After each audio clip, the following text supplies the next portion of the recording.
नमस्कार मंडळी, मी आज वाळक्या चवळीची उसळ बनवणार आहे। त्यासाठी इथं मी 1 वाटी चवळी घेतलेली आहे। ती आता पाण्याने स्वच्छ धुवून घेते। निवडून घेतलेली आहे चवळी।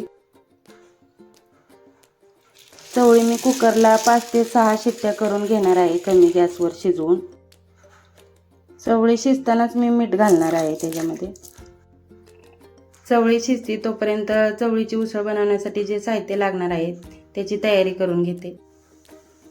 उसळ बनवण्यासाठी लागणारे साहित्य घेतलेले आहे। इथे मी 2 मध्यम आकाराचे कांदे चिरून घेतलेले आहे, अर्धा चमचा हळद घेतलेली आहे, 2 चमचे घरची चटणी घेतलेली आहे, थोडी कोथिंबीर चिरून घेतलेली आहे, 4 ते 5 कढीपत्त्याची पाने घेतली।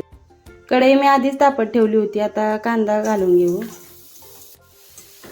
उसळ कधी भिजत घालून मग शिजवून उसळ नाही करायची, कारण की काय होतं, आपण भिजत घातली की त्याला एवढी चव लागत नाही। पण अशीच वाळकी उसळ कुकरमध्ये शिजवली ना तर ती खरंच खूप भारी लागते। कढीपत्ता घालून घेऊ, तेल घालून घेऊ,